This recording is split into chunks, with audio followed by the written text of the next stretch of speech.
que interessa, né, ao nosso Deus e que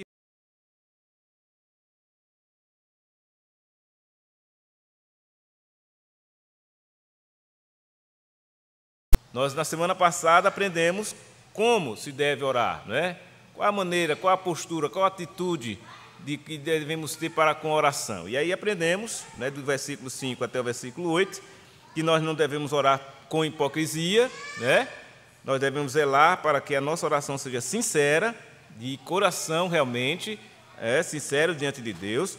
Não devemos orar para se aparecer, né, para mostrar para as pessoas que nós somos piedosos ou qualquer outra coisa, mas a oração ela tem um fundamento, você buscar ao Senhor.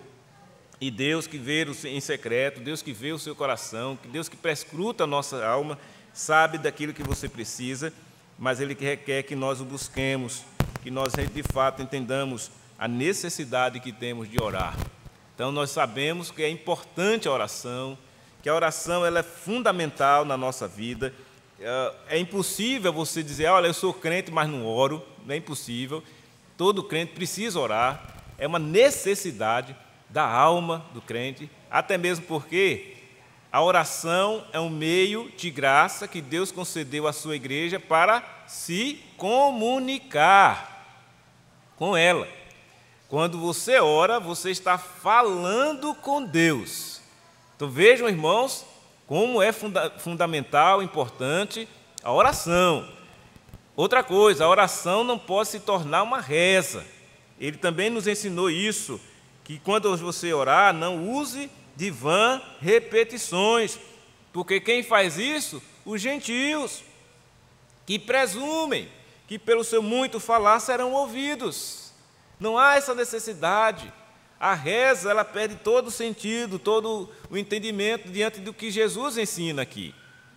E depois, na sequência, ele vai dizer o que é que você deve pedir numa oração, a quem você deve se dirigir numa oração. E aí, começa dizendo assim, portanto, versículo 9 de Mateus 6, portanto, vós orareis assim. Então, quando Jesus diz isso, ele está dizendo, olha, concluindo tudo que eu já ensinei até aqui sobre como você deve orar, então, quando você for orar, ore assim.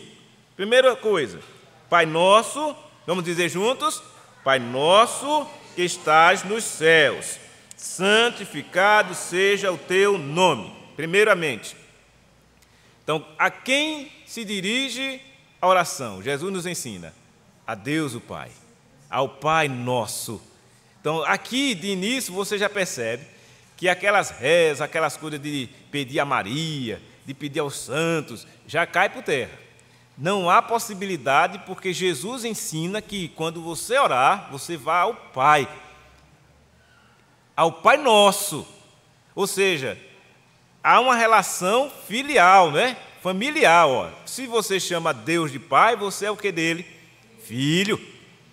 Então veja, e essa condição de ser filho ou filha de Deus nos é dada quando cremos em Jesus. Porque lá em João 1,12 Jesus diz, todos que vierem a mim vieram a ser chamados filhos de Deus. Todos aqueles. Porque ele diz, eu vim para o que era seu, os seus não receberam, mas a todos que o recebem. O que é receber Jesus? É crer nele. Então, quando se crê em Jesus, você se torna um filho ou uma filha dele. Por isso que você pode orar assim, Pai nosso que estás nos céus, santificado seja o teu nome. Outra coisa, o Pai que está nos céus não é um Pai qualquer, não é como um Pai meramente humano, mas é um Pai santo.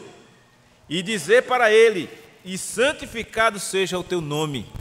Ou seja, que nós respeitemos, tememos, sejamos tementes a Deus, o respeitando, está diante do Senhor. Você está orando, você está diante do Deus que é santo. Um Deus que é Pai. E aí então vai começar a série de petições. Quando ele diz, venha o teu reino.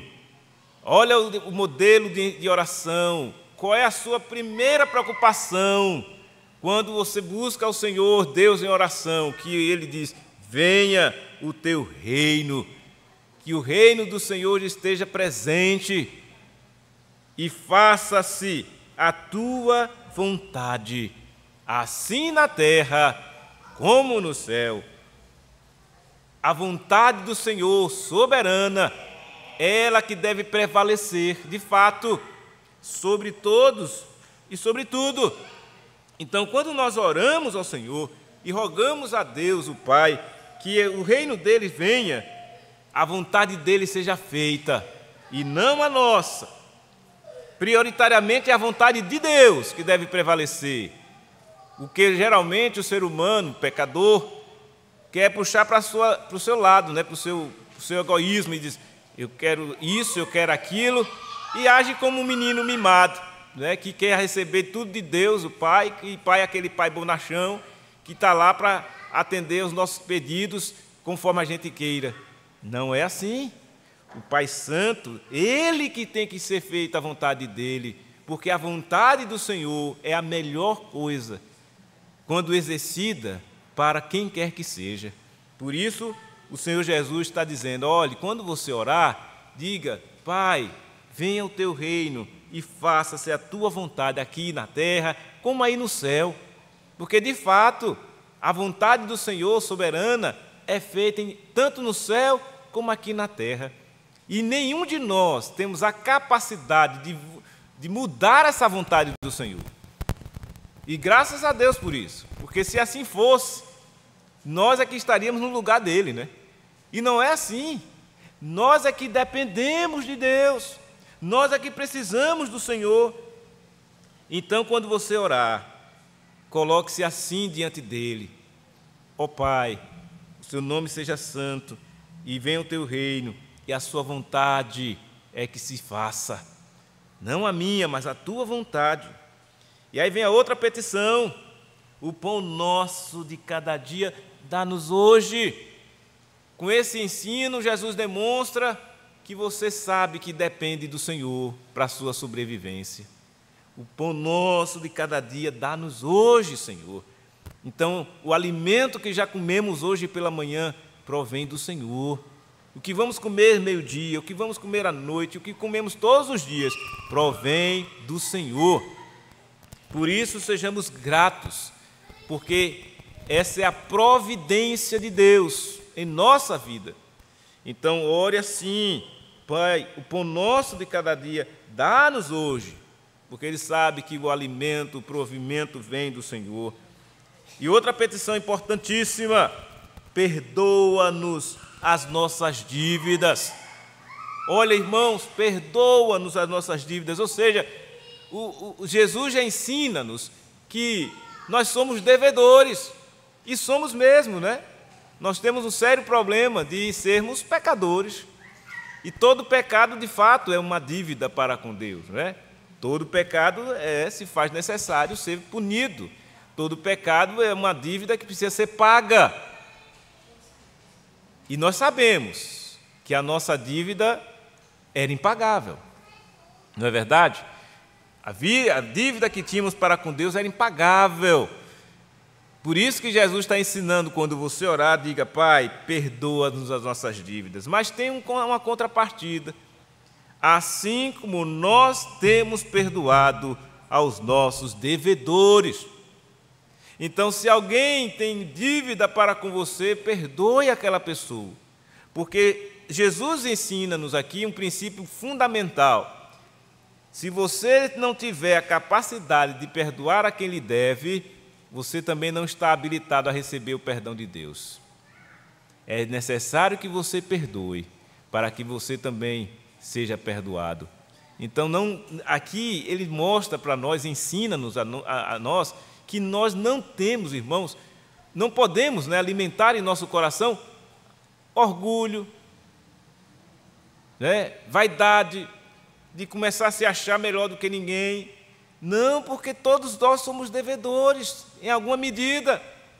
E se nós não tivermos a capacidade de dizer: Pai, eu perdoo alguém que fez aquilo comigo, como você vai receber o perdão do Senhor?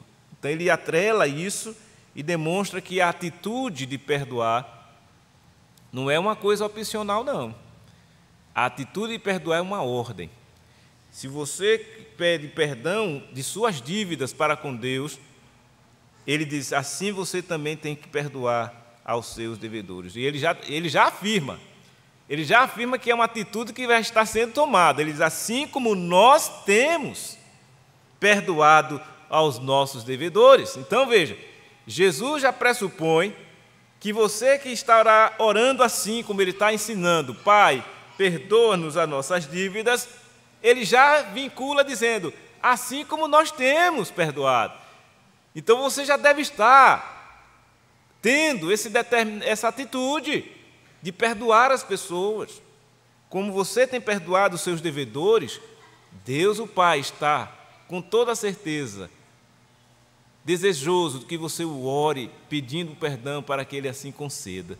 Ele perdoará as suas dívidas.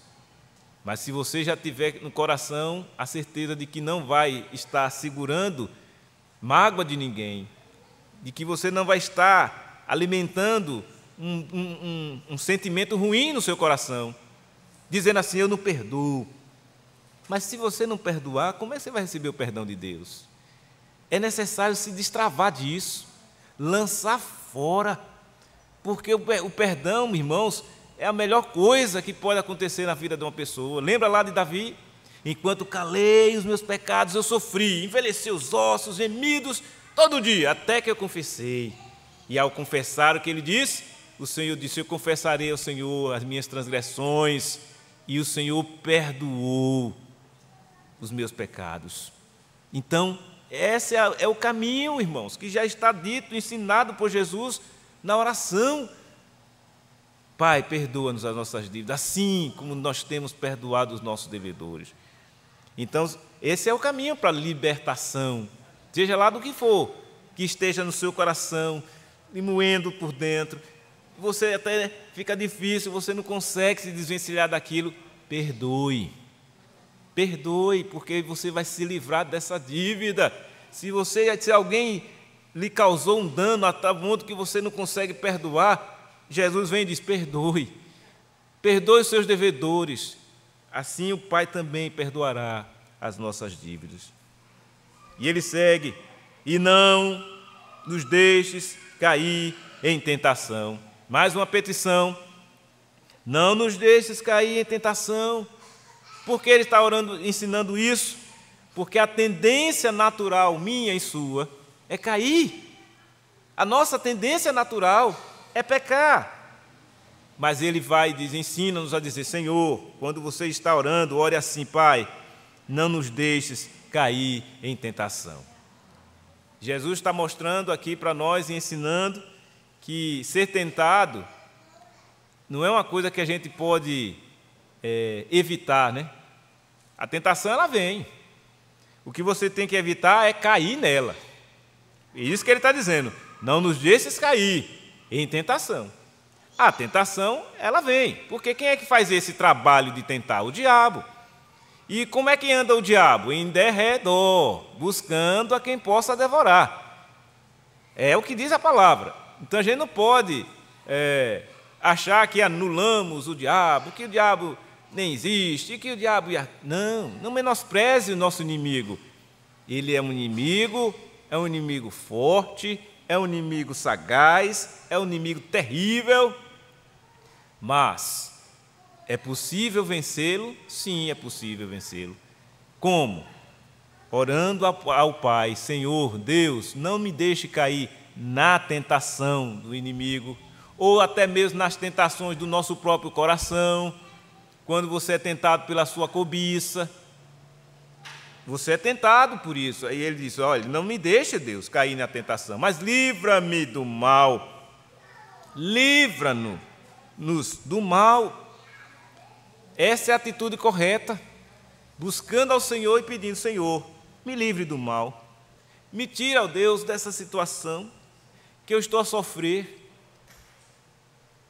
E aí o Senhor vai certamente ouvir a sua oração. Então vejam, irmãos, a oração dominical, ou a oração do Pai Nosso, são nomes que a gente dá a esta oração, ou a oração modelo, ela é simples, que até uma criança consegue aprender facilmente e expõe para nós todos os princípios importantes, necessários para você orar. Se você continuar estudando essa oração, lendo esta oração, fazendo esta oração, você vai começar a se desenvolver espiritualmente. Então você nunca vai deixar na sua oração de prioritariamente buscar o Senhor Deus, orar a Ele, em santidade de vida, vai pedir ao Senhor que Ele continue sendo esse Deus maravilhoso e o seu reino atuando nas nossas vidas, em todo este mundo, e a vontade dEle esteja presente sempre em nossas vidas. É claro que vocês devem entender que essa oração está sendo direcionada aos filhos de Deus, senão ele não dizia para dizer pai, não é? Então, isso não cabe a pessoas que não são filhos de Deus. Se alguém é meramente religioso e balbucia essas palavras e dizem que através dessas palavras vai ter poder para fazer alguma coisa ou vai revolucionar, não vai funcionar. Porque o princípio fundamental é que você se aproxime de Deus e o tenha já como um pai. Então, não é para qualquer pessoa. Aqueles que não são filhos de Deus não podem nem conseguem orar esta oração com o sentido que ela requer. E a gente sabe que, infelizmente, no geral, as pessoas já acham que todo mundo é filho de Deus. Mas, biblicamente falando, como eu já disse aqui, só é filho de Deus os que creem no Senhor Jesus. E quando você crê no Senhor Jesus, tornando-se assim um filho ou uma filha de Deus, então esse ensino de Jesus faz todo sentido agora para nós, para a igreja dele, para os filhos e filhas dele. Então, há de orar assim, buscando a Deus, desejando prioritariamente o seu reino, conforme ele já disse lá, não é? Mais à frente, Mateus ele vai dizer, buscai em primeiro lugar o reino de Deus e a sua justiça, aí mesmo no capítulo 6, agora o versículo 33, né? Buscai, pois, em primeiro lugar o seu reino e a sua justiça, e todas estas coisas vos serão acrescentadas. Então, vejam, Jesus ensina que deve orar, venha o teu reino, e lá no versículo 33 ele diz, e busquem em primeiro lugar o seu reino. Então, essa busca é constante. Em primeiro lugar, o reino do Senhor. É desejo no nosso coração que o reino de Deus venha, porque é assim que Jesus nos ensina, ore assim, venha o teu reino, faça-se a tua vontade. Aqui, meus irmãos, é fundamental o entendimento. Ora, o que acontece na maioria das vezes? Nós desejamos fazer a nossa vontade. Na maioria das vezes, o que nós queremos quando oramos, às vezes, é Senhor, a minha vontade é esta. Atende essa minha vontade, eu estou querendo isso, eu estou querendo aquilo, faça isso, faça aquilo. E Jesus vem e nos ensina, não, quando você orar, diz, Senhor, faça a tua vontade, em todo e qualquer lugar, aqui na terra e também no céu. Sabe por quê, irmãos? Porque a nossa vontade humana, meramente humana, já está inclinada para fazer o que Deus não quer que façamos. Já está inclinada. A vontade humana caída é sempre contrária à vontade de Deus. Por exemplo, quando Deus estabeleceu Adão e Eva lá no jardim para eles se manterem vivos, santos, perfeitos, Deus os criou assim e disse, olha, está aqui esse belo jardim, todas essas fruteiras estão aqui, usufruam dele. Cultive, Adão, pode usufruir. Só faça o seguinte, Adão. Da árvore que está no meio ali, uma árvore chamada de conhecimento do bem e do mal, não coma dela. Olha, irmãos, um jardim inteiro, cheio de árvores, só uma o Senhor disse: não coma. Só isso que o Senhor disse. Olha, a vontade de Deus era esta: olha, Adão, não coma. Porque se você comer daquela árvore que eu estou dizendo para você não comer, certamente você morrerá. Aí eu lhe pergunto: Adão fez a vontade de Deus ou fez a vontade dele? A dele. Ele foi lá e comeu. Sua mulher, depois ele, ambos são culpados. Comeu, ou seja, ele fez a vontade dele. Ah, não, mas foi o diabo. Sim, o diabo foi o tentador. Por isso que Jesus está dizendo: não nos deixes cair em tentação, mas livra do mal. O diabo foi lá, de fato, tentar fazer o trabalho dele lá, maligno. Mas Adão e Eva cederam. Vejam, cederam a um agente do mal. Mas o Senhor Deus, o agente do bem, o Criador santo e perfeito, que disse: não coma, para viver, porque se comer você morre. E eles escolheram morrer. Você veja o que é a natureza humana: depravado. Por isso que João Calvino disse: olha, a nossa inclinação é cair, é depravado totalmente. As inclinações da nossa carne é pecar. Por isso que a gente precisa de Cristo. Por isso que Deus enviou o seu Filho, para que todo que nele crê não pereça, mas tenha vida eterna. Nele, em Jesus, só nele. Não há mais possibilidade de escolha no homem. Está aí essa ideia que muita gente ainda fica, o livre-arbítrio. Que livre-arbítrio que o homem tem?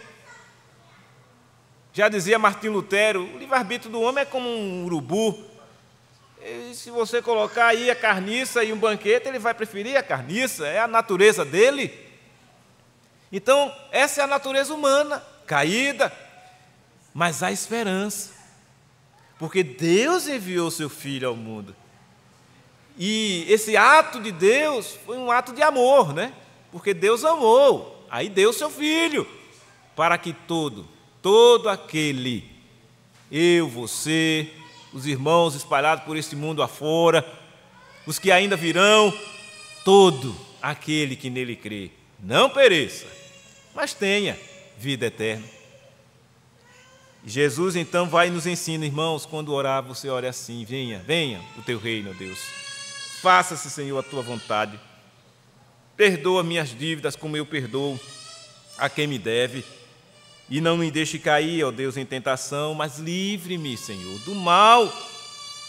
E aí, essa parte final da oração, que é colocada em colchetes, é porque está em colchetes em razão de que ele, nos melhores originais, né, esse texto não estaria presente, foi incluído depois. E aí diz assim: pois teu é o reino, o poder e a glória para sempre. Amém. Esse amém, como nós já sabemos, é aquela, né, que diz, a frase, né, a palavra que diz: assim seja. Ou seja, tudo que foi dito, orado, falado, assim seja. Que o reino do Senhor, o poder, a glória dele seja para sempre. É o reconhecimento de quem Deus é: o Deus infinito, o Deus todo-poderoso, o Deus criador de todas as coisas. Então, depois que Jesus dá esse modelo simples de oração, com essas petições aqui ditas e listradas, ele vai concluir dizendo assim: porque se perdoardes aos homens as suas ofensas, também vosso Pai Celeste vos perdoará. Se perdoardes aos homens as suas ofensas, também vosso Pai Celeste vos perdoará. Se, porém, vocês não perdoardes aos homens as suas ofensas, tampouco vosso Pai vos perdoará as vossas ofensas. Então, Jesus deixa muito claro, irmãos, que essa relação entre perdão ou não perdão está muito claro aqui nas Escrituras.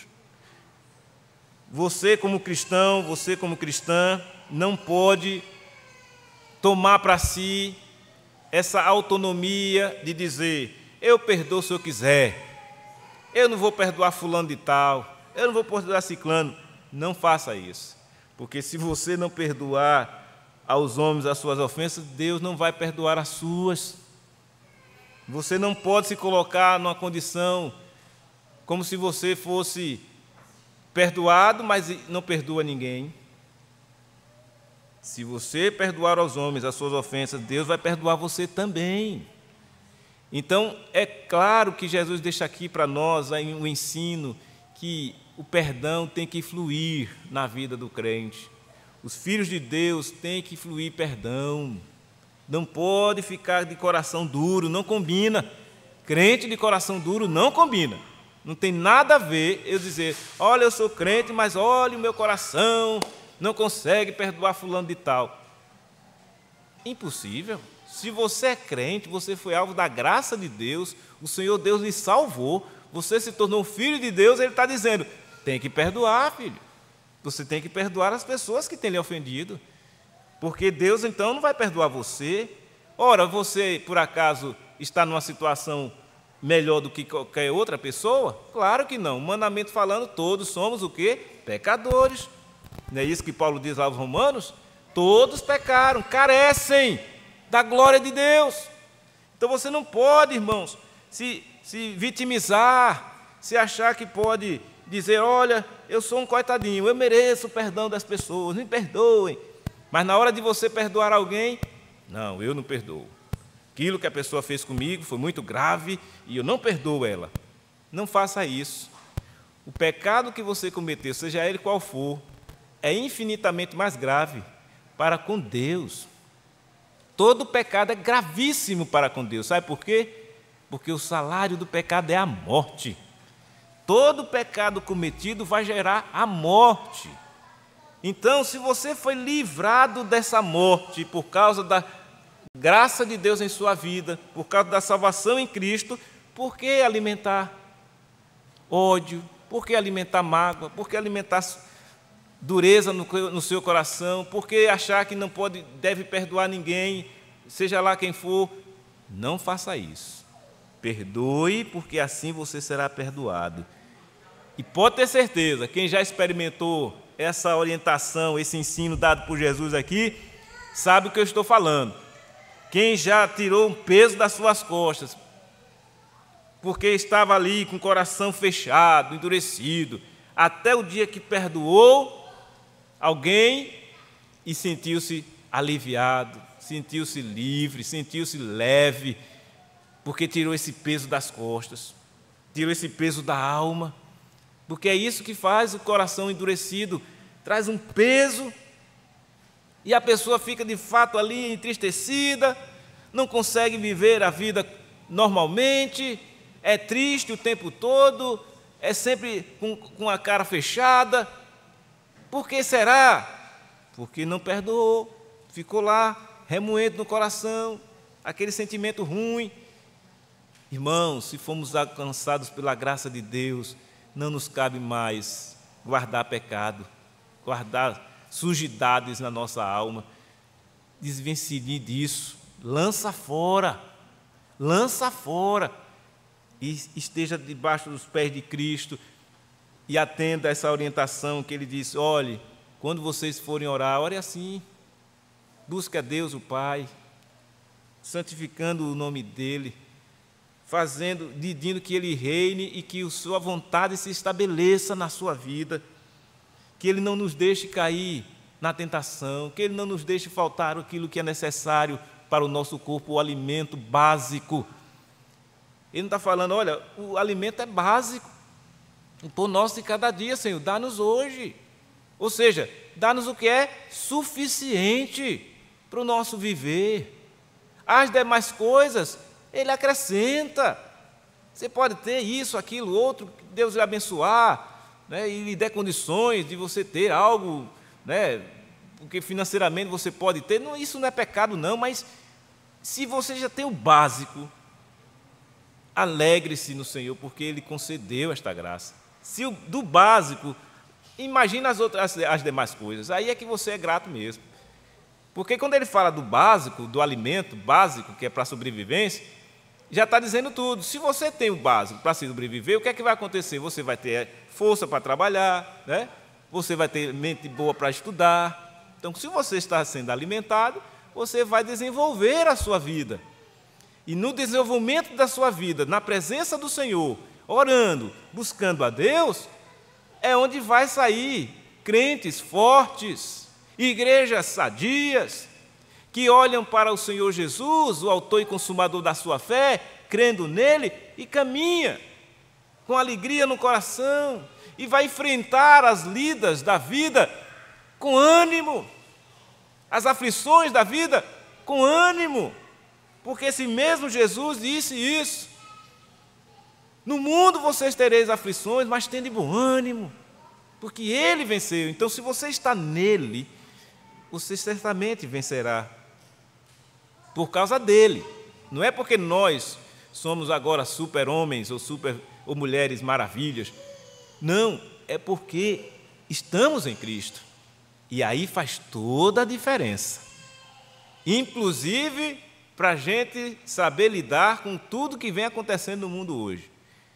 Surgimentos disso, daquilo, seitas, heresias, falsas doutrinas, tudo o que tem acontecido ao longo de toda a história do mundo e vai acontecer até a volta de Jesus, você vai estar blindado, porque você vai estar em Cristo. Não saia deste caminho, porque Jesus disse: eu sou o caminho, eu sou a verdade, eu sou a vida, e vamos chegar lá no Pai, se continuar nesse caminho, que é Cristo. Então não saia dele, não brinque com as coisas de Deus, mas leve a sério. Se essa oração tão simples, né, que você pode dizer, não, mas essa oração todo mundo faz, as pessoas rezam até um dia uma pessoa não crente, né, católica, visitou aqui a nossa igreja, aí depois ela ficou surpresa porque a gente aqui orou o Pai Nosso no dia que ela estava, e ela comentou com alguém da igreja: vocês aí, olha, faz o Pai Nosso. Ela achava que o Pai Nosso era deles, né? A oração foi Jesus que ensinou, né? Agora, é diferente aquilo que a gente leva em consideração, né? Quando a gente ora o Pai Nosso, a gente não leva em conta uma reza. A gente não pode orar o Pai Nosso como se fosse uma reza, né? O que é a reza? A reza é aquela repetição que Jesus disse que vã. Aí não tem sentido mesmo, não. Mas se você ora com esse intuito de aprendizado, conforme está aqui Jesus nos ensinando, aí faz toda a diferença. Irmãos, que nós tenhamos o entendimento de que esse modelo de oração trazido por Jesus, ensinado por Jesus, faça diferença em nós. Na simplicidade que Jesus nos ensina e no fundamento que Ele tem nos trazido, possamos cada dia mais exercitar a nossa fé, a nossa alegria e a nossa satisfação em servir ao Senhor e fazer a vontade dEle. Que Ele, pois, assim nos abençoe. Vamos orar. Ó Deus eterno, Deus bendito, nós louvamos e bendizemos o Teu nome e agradecemos ao Senhor pelo ensino da Tua palavra, pelo ensino do próprio Senhor Jesus a respeito da oração dominical, e que esses princípios estejam sempre presentes nas orações que fazemos, que todas as orações que fazemos, ó Deus, sejam voltadas para Ti, e possamos juntos, ó Pai, cada vez mais crescer na graça, no conhecimento do nosso Senhor e Salvador Jesus Cristo. Assim eu oro, agradecido, no nome de Cristo, o nosso Senhor e Salvador. Amém e amém.